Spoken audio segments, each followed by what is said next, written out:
আসসালামু আলাইকুম সবাইকে। প্রতিদিনের মতো ইফতারে আজ দুধ চিড়ার আয়োজন ছিল। চিড়ার সাথে আজ মিশিয়েছি কলা, খেজুর, বেদানা আর মিশিয়েছি ঠান্ডা দুধ। এটা দিয়েই বানালাম মজাদার ডেজার্ট। আর এটা যেমন হেলদি তেমনই টেস্টি। আপনারাও ট্রাই করতে পারেন। আমার ইফতার আয়োজনে আরও ছিল সাবুদানার ডেজার্ট। মিষ্টি কিছু না হলে কি আর ইফতার জমে।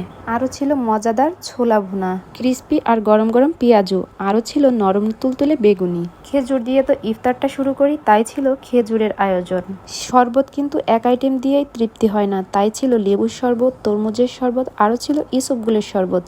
গরমে প্রাণ জোড়াতে এই 3 পদের শরবতের কিন্তু জুড়ি নাই। সব ইফতারের আয়োজন আমি নিজে হাতেই বানাই এবং নিজে হাতেই পরিবেশনা করি আলহামদুলিল্লাহ। বাসায় যেহেতু হেল্প করার মতো কেউই নাই, সব নিজে কাজ একাই করতে হয়, তাই আমি বিকাল 4টা থেকে এই কাজগুলো স্টার্ট করি। প্রথমে আমি ছোলাটা রান্না করে নেই, তারপর পেঁয়াজু আর বেগুনি ভাজি।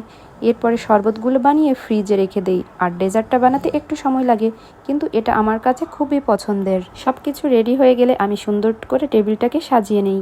ইফতারের সময় যখন সবাই একসাথে বসে তখন আমার খুব ভালো লাগে। It is a special moment for me. এটা ছিল আমার আজকের ইফতারের ব্লগ ভিডিও। আশা করি আপনাদের কাছে ভালো লাগবে। রমাদান মোবারক। আল্লাহ হাফেজ সবাইকে।